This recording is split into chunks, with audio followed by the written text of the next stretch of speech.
What kind of man, seconds after his partner gives birth and is rushed into emergency surgery, would choose that exact moment to sign their newborn's birth certificate with a name he knew she hated, forging her signature in the process?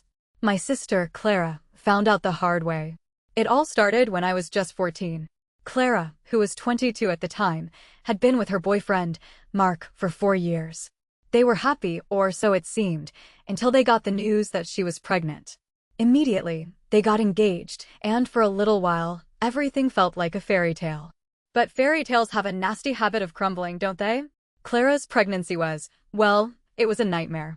Around 16 to 18 weeks in, the whole wonder of creating a human life thing completely evaporated for her. She developed hyperemesis, and if you don't know what that is, imagine morning sickness so severe you're constantly nauseous, constantly vomiting, struggling to keep anything down. It's not just a little queasy feeling, it's debilitating. On top of that, she was in constant pain, developed gestational diabetes, and honestly, she just hated every single moment of being pregnant. And how did Mark, her loving fiancé, react to all this? He started getting sick of her complaining. I distinctly remember an argument where he just flat out said, "Your body is built to do this, it can't be that bad." Can you believe that? Her body was literally fighting against her, making her miserable, and he dismissed it like she was just being dramatic. That should have been our first red flag, but we were all too focused on the upcoming baby to really see it for what it was. The baby was due around Midsummer's Day, and Mark's parents, Mr. and Mrs. Smith, were absolutely thrilled. Not just about the grandchild, but the idea that he might be born on a holiday. Clara, however, hated that idea. She really didn't want her son born on a holiday, even one as comparatively small as Midsummer's Day. See, her own birthday sometimes falls on New Year's Day, and she despises it because it feels like her day isn't really about her. She wanted her son to have his own special day, completely separate. Then Mrs. Smith, bless her heart, piped up with, "Well, if you name him Christian or Christian, that'll make the day even more special to him." Clara's face at that moment was priceless. She hated it. She thought it was tacky, she was convinced he'd be bullied for a name like Christian, and it just didn't sit right with her at all. Mark, of course, loved it. But, to his credit at the time, he did agree to go with something more average, like Michael or Kevin. A small win, we thought. Little did we know, it was just a temporary truce in a war he'd already decided to win. Fast forward to February, and Clara was beyond ready for this whole ordeal to be over. She had officially been put on bed rest because her blood pressure was taking these unexpected, dangerous spikes and dips whenever she stood or walked. Looking back now, knowing everything she went through, my heart aches for her. She was doing her absolute best to avoid giving birth on Midsummer's Day, for all the reasons she'd already explained. But births happen when they happen, and that baby was coming on Midsummer's Day whether she wanted him to or not. I remember waiting in the hospital waiting room. It was me, my dad, my brothers, and Mark. Mark, the father of the child, refused to be in the delivery room because he found it gross. I was furious. I was only 14, so I was too young to go in with my mom and Clara, but he, the supposed partner, could have gone in and just wouldn't because he thought my sister was gross while giving birth. The hypocrisy was infuriating. My dad eventually went home with my 2 youngest brothers, but my oldest brother, Leo, stayed behind to keep an eye on me because I absolutely refused to leave. 16 grueling hours after Clara went into labor, my little nephew officially joined our family on the evening of Midsummer's Day.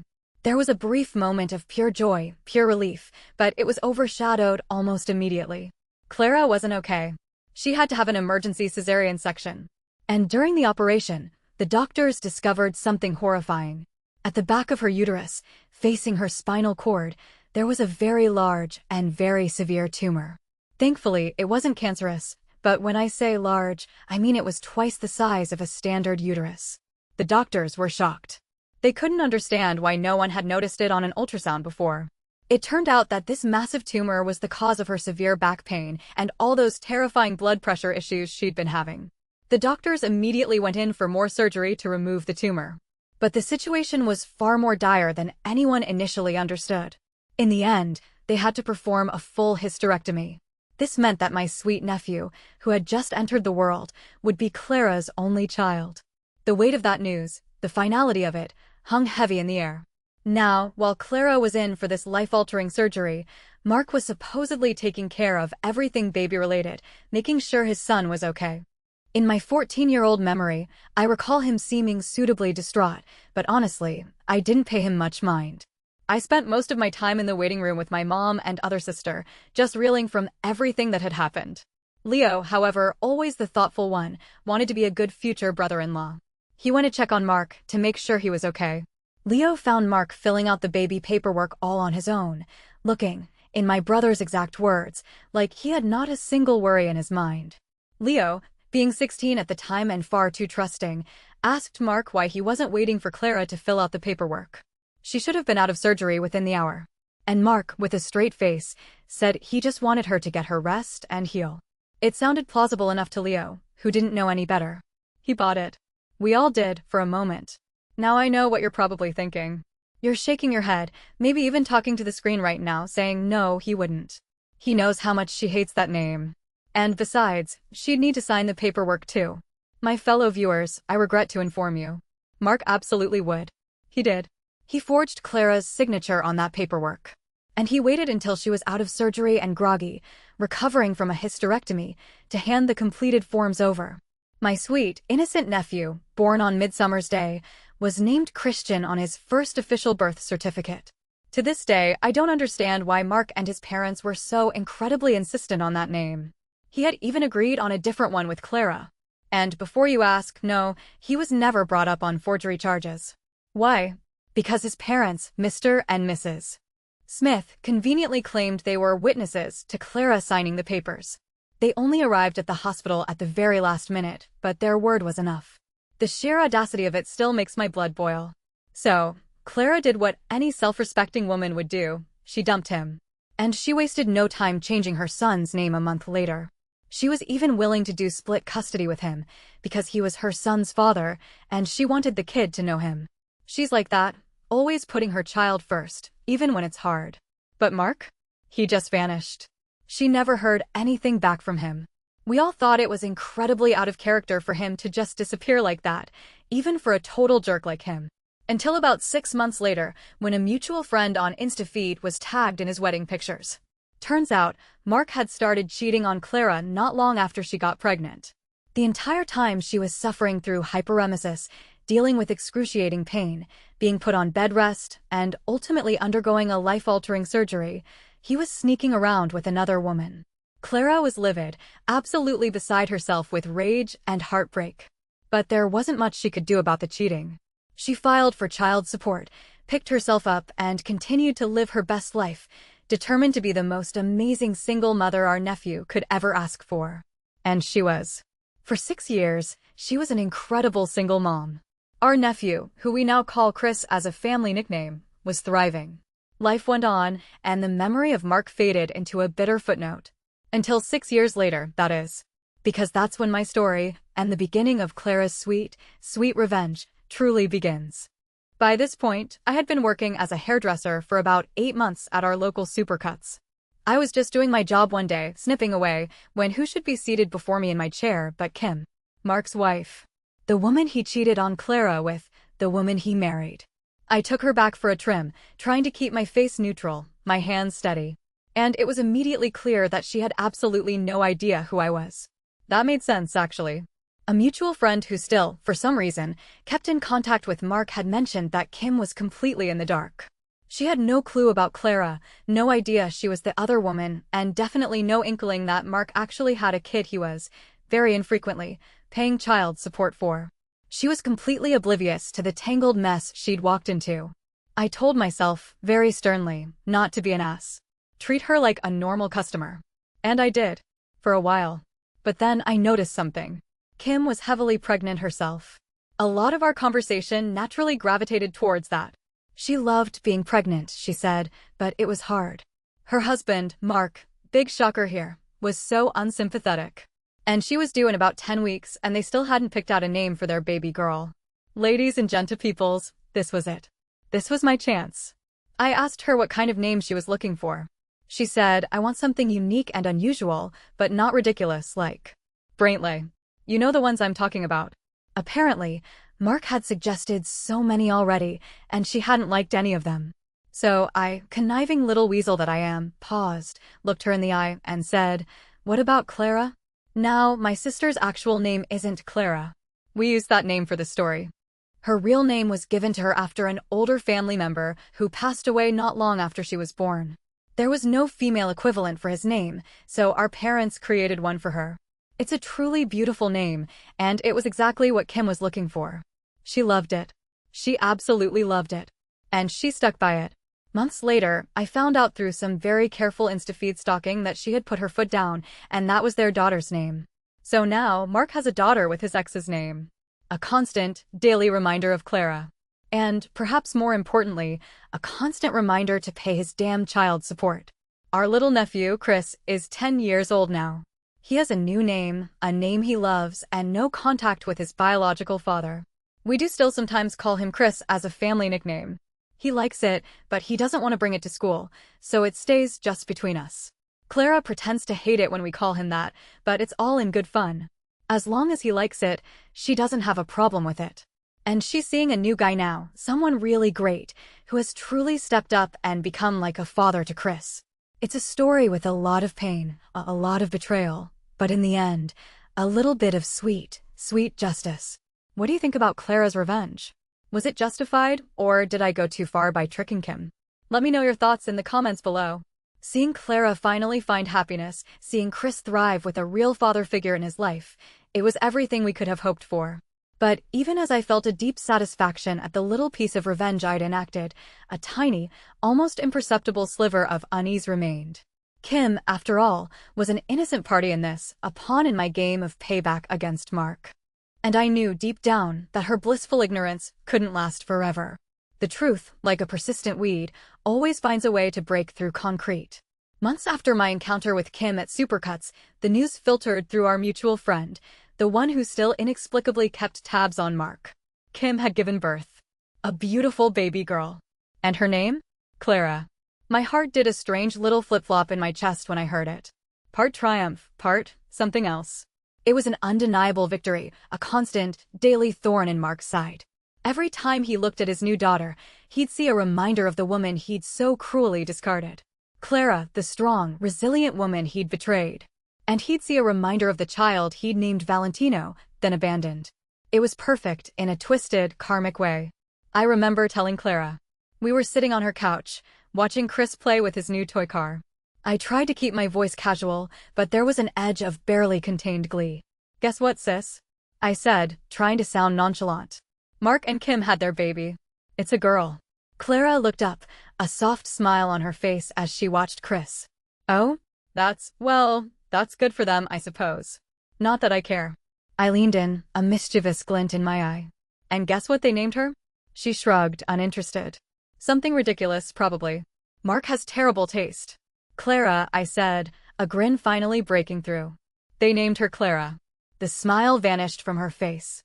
Her eyes widened, processing the information. Then, slowly, a laugh bubbled up. A deep, genuine, slightly maniacal laugh that shook her whole body. She clapped her hand over her mouth, trying to stifle it, but it kept coming. Tears streamed down her face, tears of pure, unadulterated amusement. No, she gasped, finally catching her breath. No way. They didn't. They did, I confirmed, laughing with her now. Our mutual friend said Kim put her foot down. She loved the name, apparently. Said it was unique, but not Braintley. Clara dissolved into another fit of giggles. Oh, that's just too perfect. He has to say my name every single day. He has to call his own daughter Clara. She wiped away a tear. Oh, the irony. The beautiful, beautiful irony. We spent the rest of the evening reveling in it, a shared moment of dark satisfaction. It was a silent victory, a secret joke just for us. Mark would never know how it happened, only that it did. And, for a long time, that was enough. Months turned into a year. Then 2. Little Clara grew, a beautiful, innocent child. I'd occasionally check Kim's Insta feed, purely for research, of course, and see pictures of the baby. And there it was, the name Clara, emblazoned on birthday cakes, embroidered on blankets. Each sighting was a little jolt, a reminder of the tangled web Mark had woven. But the silence around Mark's past, the elaborate facade he'd built, it felt precarious. A house of cards balanced on a whisper. He was still paying child support for Chris, though it was still sporadic, still a hassle for Clara to chase down.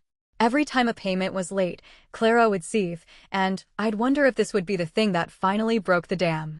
If Mark's continued irresponsibility would finally expose him. The tension, for me, was a low hum beneath the surface of everyday life. I knew what I'd done, knew the potential for chaos it held. I had pushed the first domino, and now I just waited for the others to fall. And they would. Oh, they absolutely would. It happened when little Clara was almost 3 years old. Chris was 13, a typical teenager, starting to ask more questions about his biological father. Not with sadness, but with a detached, almost scientific curiosity. "What was he like, Mom?" he'd ask Clara. "Why did he leave?" Clara was always honest, in an age-appropriate way, about Mark being unreliable, selfish, not someone she wanted in their lives. But she never vilified him completely, always leaving room for Chris to form his own opinions, should Mark ever reappear. Mark, for his part, was predictably unreliable.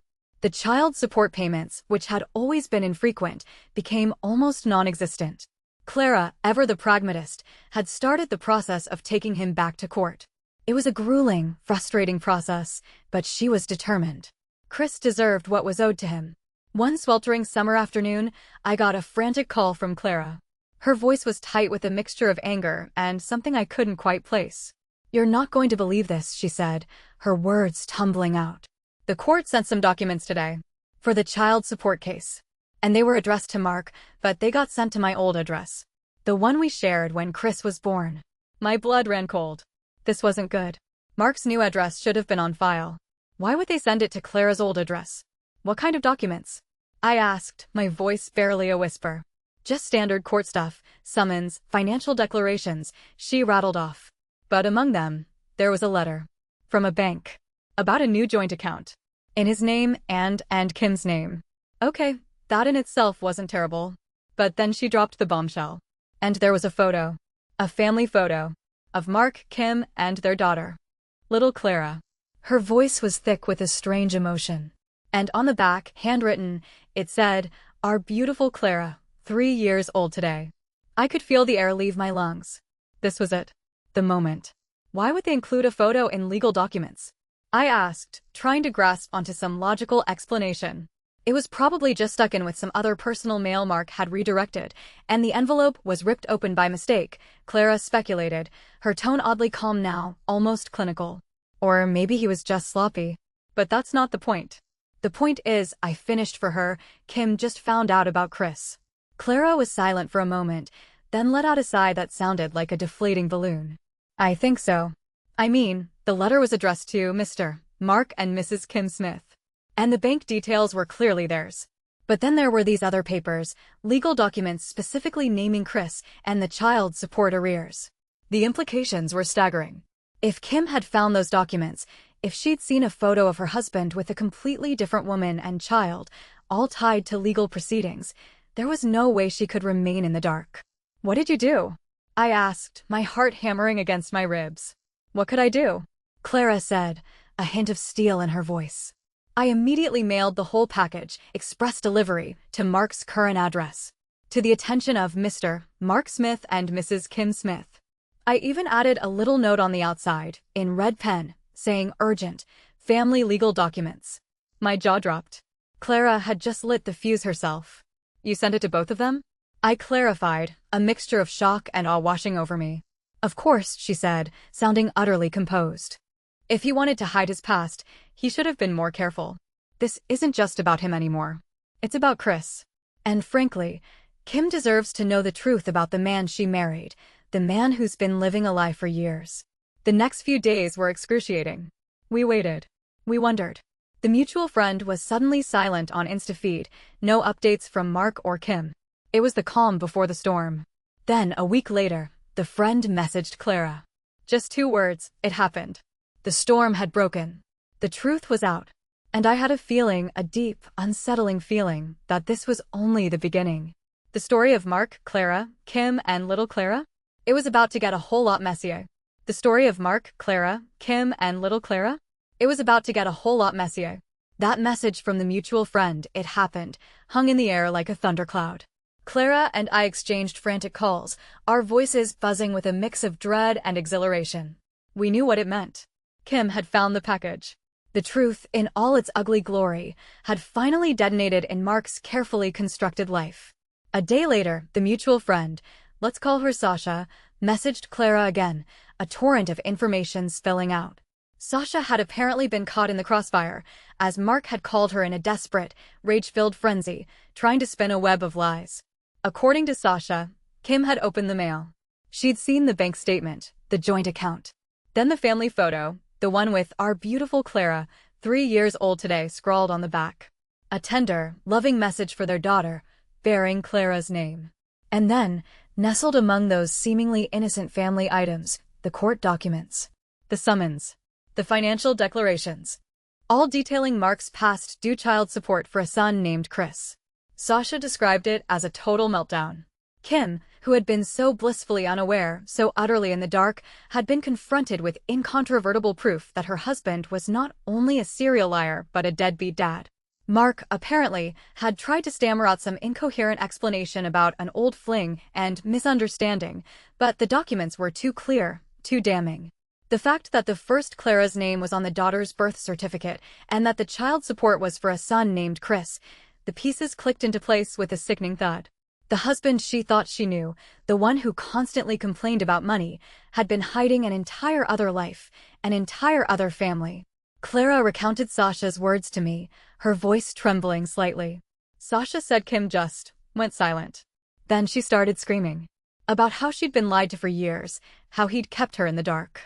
She even threw the photo at him, saying, "This isn't about some old fling, Mark. This is Clara. And she's the mother of your son." I could almost hear the shattering glass, the slamming doors. Mark's world, built on a foundation of deceit, had just imploded. And part of me, the part that remembered Clara's pain and Chris's innocent childhood without a father, felt a surge of cold, hard satisfaction. This was justice, in its own messy, chaotic way. For a while, silence reigned. The mutual friend, Sasha, reported that Mark had been uncharacteristically quiet on InstaFeed. His usual boastful posts about his perfect life with Kim and their daughter evaporated. Kim, for her part, deleted her profile entirely. It was a clear sign that the fallout was severe and intensely private. We knew things were bad, perhaps irreparable, but the details were scarce. Then, a few weeks later, something unexpected happened. Mark's child support payments, which had been erratic at best, suddenly became regular. Not just regular, but on time. Every single month, without fail, the full amount landed in Clara's account. It wasn't an apology, but it was an undeniable consequence. The fear of Kim, the fear of losing everything, had clearly spurred him into finally taking responsibility. Clara, though still reeling from the emotional roller coaster, found a strange sense of peace in this. Chris was finally getting what he deserved. The legal battle had been exhausting, but it had worked. Mark might still be a terrible person, but he was now, at the very least, a financially responsible one. For Chris's sake, that was enough. Months turned into years. Mark faded into the background, a distant, almost forgotten figure. His InstaFeed profile eventually reappeared, but it was scrubbed clean of any photos of Kim or their daughter. He posted pictures of himself looking lonely, working out, trying to project an image of a single, unburdened man. But the new, consistent child support payments for Chris were a constant reminder of the life he tried so desperately to hide.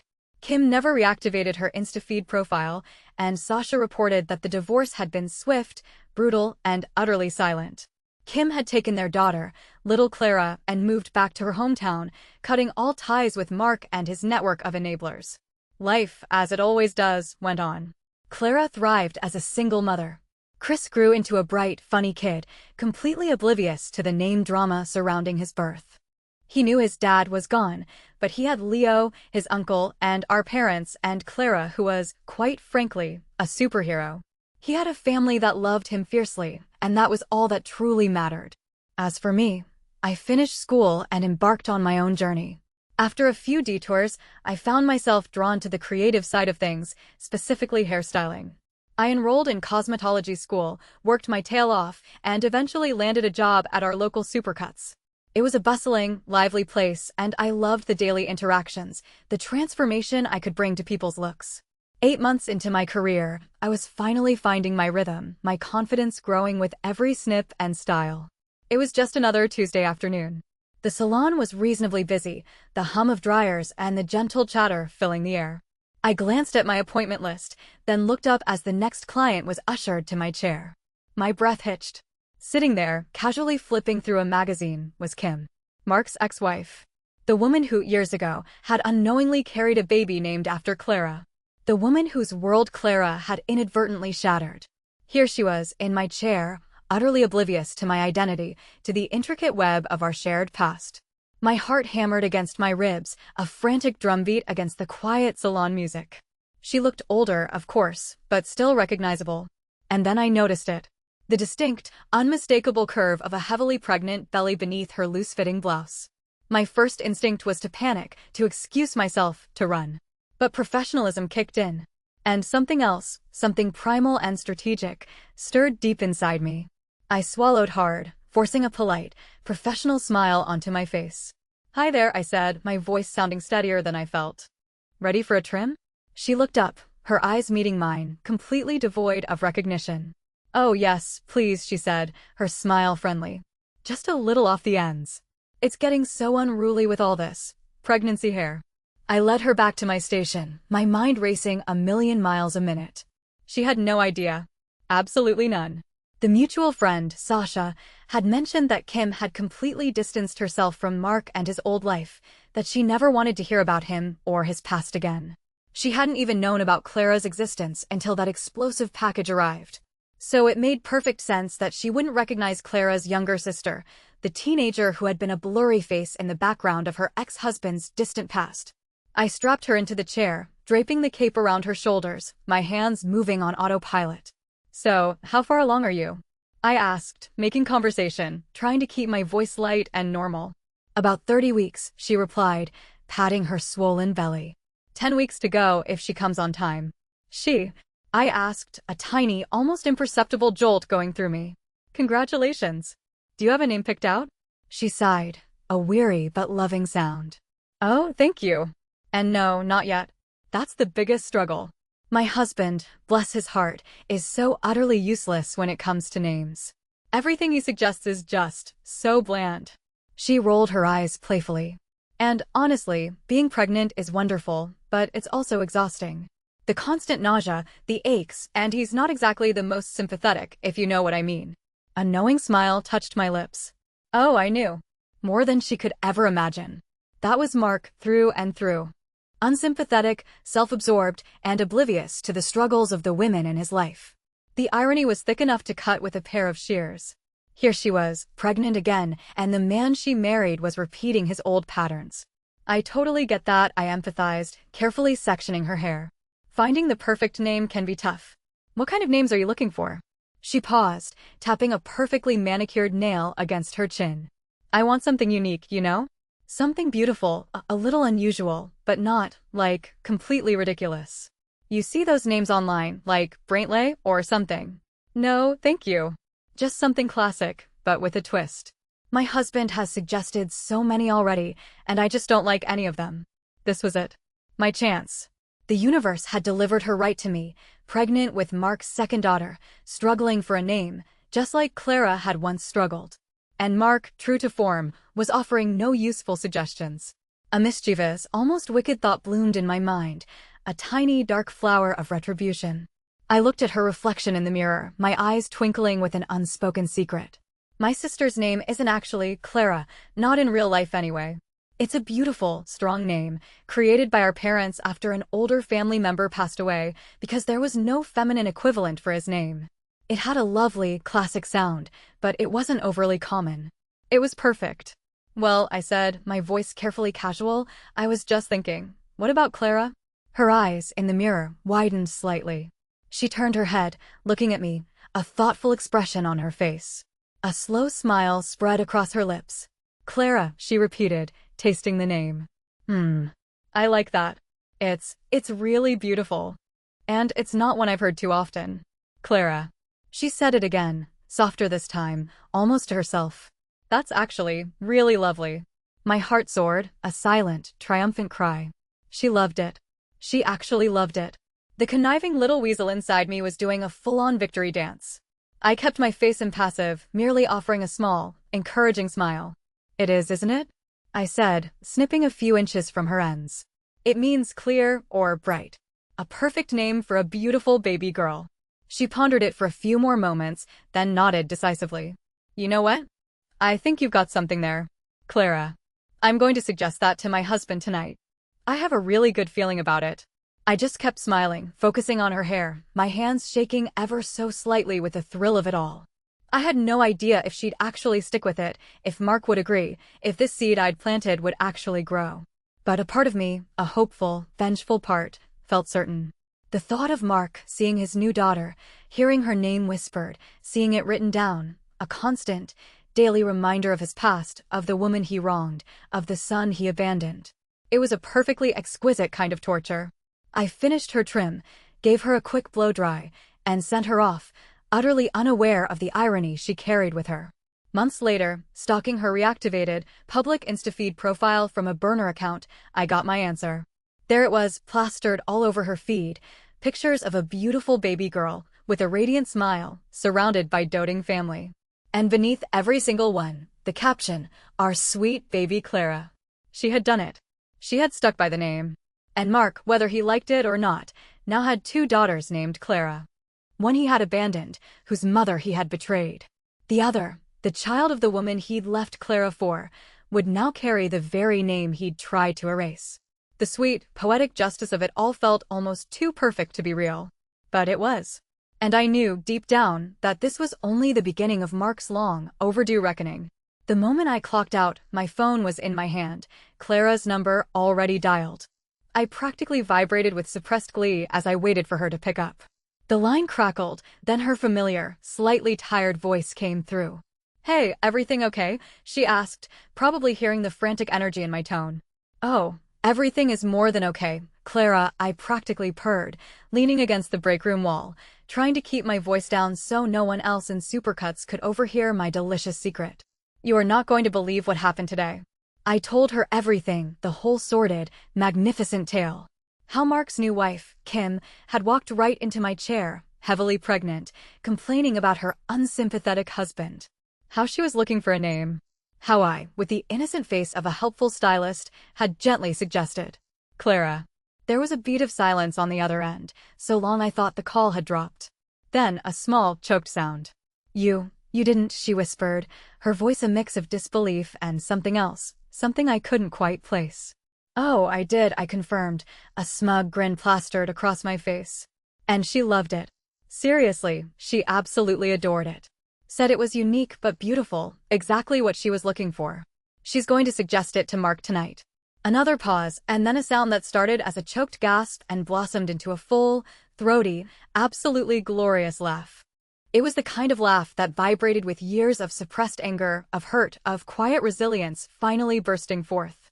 It was the sound of sweet, sweet victory. "No, no way," Clara gasped between peals of laughter. "You actually did that? You evil genius." "I aim to please," I said, feeling a warmth spread through me, far more satisfying than any tip I'd ever received. To hear her laugh like that, truly unburdened and delighted, was worth every single conniving thought. We spent the next hour on the phone, cackling like witches over a cauldron, imagining Mark's face when Kim, radiant and oblivious, would innocently present him with the name. We pictured his internal struggle, the way his jaw would clench, the cold sweat that would surely trickle down his spine. He couldn't possibly object without revealing his entire deceitful past to his new wife. He was trapped, utterly and magnificently trapped.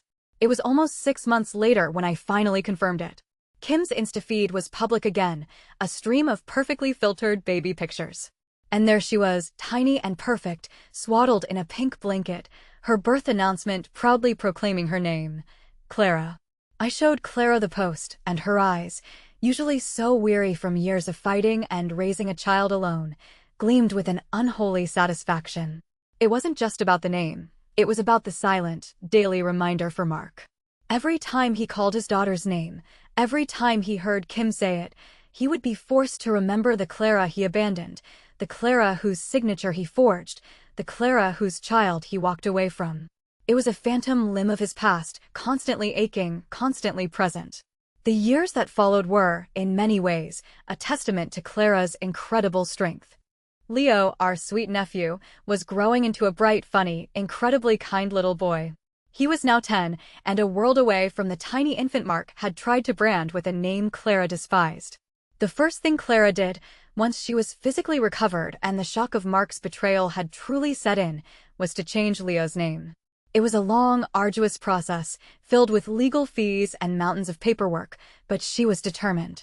She wanted to erase every trace of Mark's cruelty from her son's identity. The name she chose for him was simple, strong, and entirely his own. It was a name that carried no painful echoes, no unwanted connections. We, as a family, fell in love with it immediately. But old habits die hard, and sometimes, in unguarded moments, we'd still call him Chris. It was a quiet, family joke, a little wink at the chaos he was born into. Leo, bless his heart, found it amusing. He knew his birth story, at least the parts appropriate for a growing boy. He knew his biological father had been, to put it mildly, a bad egg. He understood that the name Chris was a part of that chaotic past, a funny relic. He didn't mind it as a family nickname, something playful and ours. But he made it clear, with the solemnity only a 10-year-old can muster, that it was never to be uttered outside the family. No way was he taking that to school.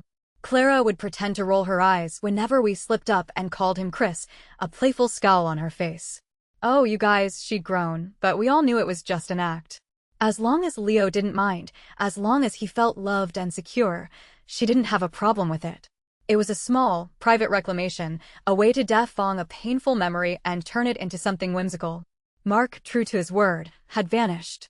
After Clara dumped him and filed for child support, he sporadically sent payments, always late, always just enough to avoid legal trouble, but never a penny more. There were no visits, no birthday cards, no attempts to connect with his son. It was as if Leo and Clara had simply ceased to exist for him. A part of us, the part that still believed in some fundamental human decency, found it unsettling, almost unbelievable. How could a father just disappear? How could he choose to walk away from his own child, especially after fighting so hard for a name? But then again, this was Mark. The man who called birth gross, who forged a signature, who cheated on a pregnant woman. Disappearing was, in its own twisted way, perfectly in character. It certainly made Clara's life simpler, if lonelier at times. She didn't have to deal with the co-parenting drama, the arguments over schedules, the confusion for Leo. She was the sole, unwavering constant in Leo's life, and she thrived in that role, fierce and protective and utterly devoted. And then, about 3 years ago, something truly wonderful happened. Clara met someone. His name was Michael, and he was everything Mark wasn't. Michael was kind, patient, and incredibly present. He worked as an architect, with a quiet strength about him, and a laugh that filled the room. From the moment he met Leo, he treated him not as Clara's son, but as a person, a kid who deserved attention and love and someone to throw a football with. It wasn't a whirlwind romance. Clara was guarded, understandably so. She'd been burned so badly, had built such high walls around herself and Leo. But Michael was persistent, gentle, and utterly genuine. He didn't push, he just was there. He listened to her stories, understood her fears, and slowly, painstakingly, earned her trust. He'd come over for dinner, helping Leo with his homework, patiently explaining fractions or the nuances of a historical event. He'd take them to the park, pushing Leo on the swing, cheering him on as he learned to ride his bike without training wheels. He'd listen to Clara talk about her day, truly listen, offering a shoulder to lean on without trying to fix everything. He was just steady. A solid anchor in a life that had been rocked by so much instability. Leo, initially wary, slowly started to open up to Michael. He'd lost a father figure before he even really knew what one was, and the idea of a new one was daunting. But Michael never tried to replace Mark. He simply stepped into the empty space, filling it with warmth and kindness. He was a role model, a friend, a steady male presence that Leo, subconsciously, had yearned for. To watch Clara with Michael, to see the way her face softened, the way she truly smiled again, was a joy for our entire family. She deserved this happiness, this peace. She deserved a partner who saw her, truly saw her, and loved her fiercely, flaws and all. And Michael did. He loved Leo, too, with an easy, natural affection that warmed all our hearts. He was, in every meaningful way, a father to Leo. The revenge, the naming of Mark's second daughter, had been a sweet, fleeting moment of triumph. But Clara's new life, her newfound happiness with Michael and Leo, was the real victory. It was a quiet, powerful testament to her resilience, a living, breathing rejection of Mark's cruelty. She hadn't just survived, she had thrived. She had built a beautiful, loving life, a family that was complete and whole, without a single trace of the man who had tried to break her. But life, as it always does, had a way of bringing things full circle. We thought Mark was out of our lives for good, a forgotten, unpleasant chapter. We thought our revenge was complete, a perfect, subtle torture. We thought Clara had found her happily ever after, untouchable by the shadows of her past. We were wrong. Because sometimes, the universe has a darker, more intricate sense of humor than we give it credit for. Sometimes, the past doesn't just fade away, it comes back, unexpected and unwelcome, to knock on your door, ready to unravel everything you thought was settled. And when it does, it brings with it a whole new kind of reckoning. The peace Clara had found, that beautiful, hard-won serenity, was a fragile thing. We all knew it, deep down. Mark might have vanished, might have built his new life with Kim, but the shadow of his past, the ripple effects of his cruelty, still stretched long and thin. It was a constant, low hum beneath the surface of our contentment, a whisper that perhaps, just perhaps, it wasn't truly over. Not yet. For years, that whisper remained just that, a whisper. Clara and Michael's relationship deepened, blossoming into something truly profound. They talked about the future, about a life together, a home filled with laughter, and the steady rhythm of a loving family. Leo, our sweet nephew, was thriving, a bright, curious kid who adored Michael, who looked up to him with an unshakable trust. He was 10 now, a decade removed from the chaos of his birth, a decade of being loved and protected. He knew nothing of his biological father, and that suited us all just fine. His name had been changed officially years ago, and while we sometimes playfully called him Chris, a family nickname only, it was a secret code between us, a reminder of a battle won, not a scar. Life felt good. It felt right. Then, one quiet Saturday afternoon, the fragile peace shattered. It didn't come with a dramatic confrontation or a sudden, shocking appearance by Mark. It started with a phone call, not to Clara, but to me. My phone buzzed, a number I didn't recognize, but the area code was local. I almost didn't answer, but some intuition, made me swipe. "Hello," I said, a little wary. A shaky voice, barely above a whisper, responded. "Is this Clara's sister?" My blood ran cold. It was Kim, Mark's wife. The woman I deliberately, deviously convinced to name her daughter Clara. The woman who, until this very moment, had been living in blissful, ignorant oblivion. My mind raced. How did she get my number? What did she know? The carefully constructed walls around our family, around Clara's new life, felt suddenly flimsy, ready to crumble. "This is she," I managed, my voice tight. "Can I help you?" A choked sob came through the line. You named my daughter." The air left my lungs. My carefully planned revenge, executed with such surgical precision all those years ago, had finally come home to roost. This was it. The reckoning. I don't understand, I lied, weakly, my heart hammering against my ribs. "Don't lie to me." Kim's voice rose, edged with a raw, desperate fury I'd never heard from her. "Alex just told me everything. Everything. About Mark, about Clara, about Leo, about the name. My daughter. Our Clara." Her voice broke on the name. You knew everything, and you suggested her name. Alex. The mutual friend on InstaFeed. The one who had kept Mark's secrets for so long. Clearly, they'd finally reached their breaking point.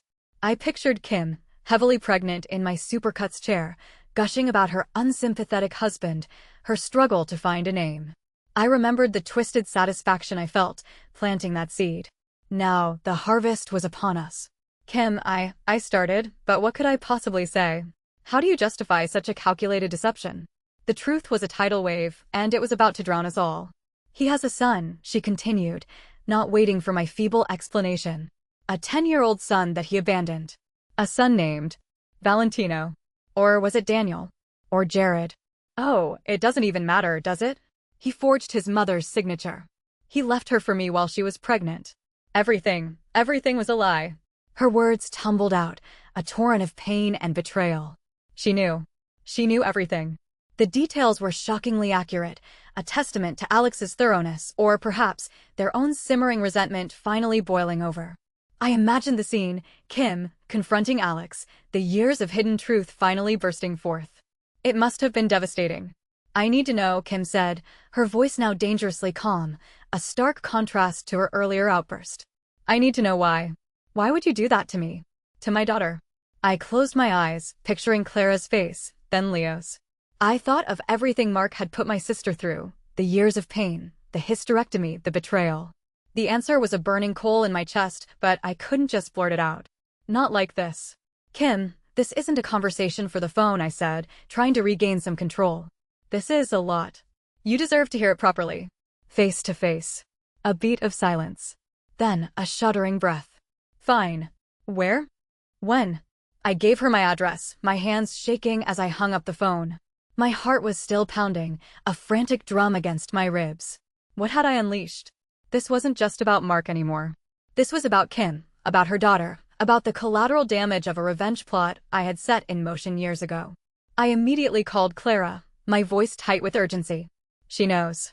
Kim knows everything." Clara was silent for a long moment. I could almost hear the gears turning in her mind, the shock, the dread, the distant memory of a life she'd fought so hard to escape. "Everything," she finally whispered. "Everything," I confirmed, the word heavy with implication. "About Leo, about you, about the name. She's coming over." A low groan escaped Clara's lips. "Oh, goodness. This is going to be a mess, isn't it?" A mess didn't even begin to cover it. When Kim arrived an hour later, she looked utterly ravaged. Her eyes were red-rimmed and swollen, her face pale and streaked with dried tears. She clutched a crumpled tissue in her hand, her knuckles white. She barely glanced at me as Clara opened the door. Her gaze was fixed on my sister, a mix of furious accusation and profound hurt. "So, it's true," Kim said, her voice raspy. "He really left you for me. While you were pregnant. He has a son he never told me about." She paused, taking a shaky breath. "And you're the first Clara. The one he abandoned." Clara, ever the picture of quiet strength, simply nodded, her expression somber. "Yes, Kim. It's all true. The dam broke." Kim started to cry again, deep, gut-wrenching sobs that shook her entire frame. Clara, despite everything, stepped forward and, to my surprise, gently put an arm around her. Kim flinched at first, then leaned into the unexpected comfort. "He lied to me about everything," Kim choked out, her voice muffled against Clara's shoulder. "He told me his ex was crazy, that she was demanding, that she'd vanished. He made me feel like I was his savior, his escape from a terrible situation. He never said a word about a child. Not one word." Clara held her, rubbing soothing circles on her back. "He's a very convincing liar, Kim. We all learned that the hard way." I watched, a knot of conflicting emotions in my gut. This wasn't the triumphant revenge fantasy I'd imagined all those years ago. This was raw, devastating pain, and it was radiating from Kim, infecting the air around us. I had wanted Mark to suffer, to face the consequences of his actions. I hadn't fully considered the innocent collateral damage, the other woman who had been unwittingly drawn into his web of deceit.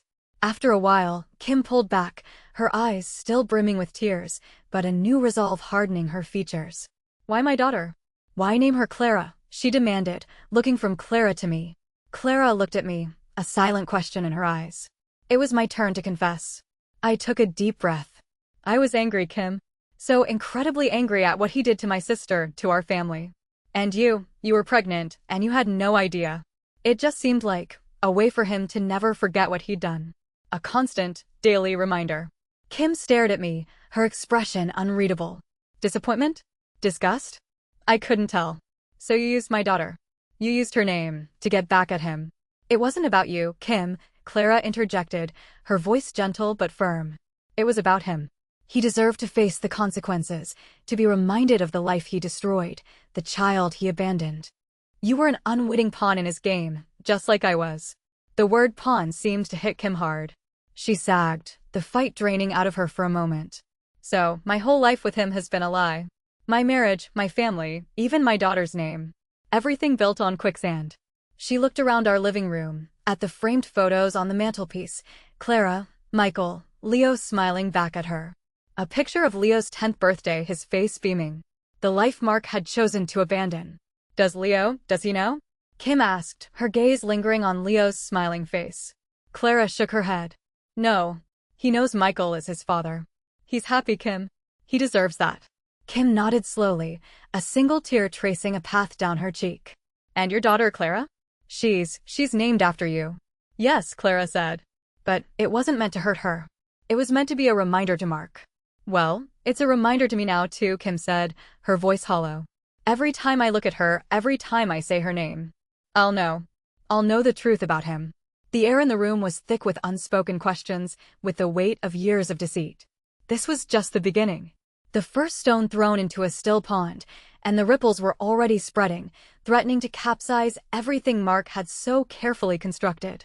And as for us, for Clara and me, we knew this wasn't the end of it either. This was just the very first tremor of the earthquake, and the ground beneath our feet was still shaking, ready to split open and reveal even more buried secrets. Kim rose, her eyes hardening with a cold resolve. He's going to pay, she stated, her voice tight with suppressed rage. Every lie, every deception. He's going to lose everything. She gave us one last, conflicted look, then was gone, leaving us in a stunned silence. Clara and I knew the earthquake had truly begun. Mark's meticulously crafted life swiftly unraveled in the ensuing storm. Leo, finally acknowledged, received a substantial trust fund. Justice, however imperfect, had finally found its target. Now, I have to ask you, was the narrator's revenge justified, or did it go too far? And what about Kim? Was she an innocent victim, or did she bear some responsibility for the life she chose? Let me know your thoughts in the comments below.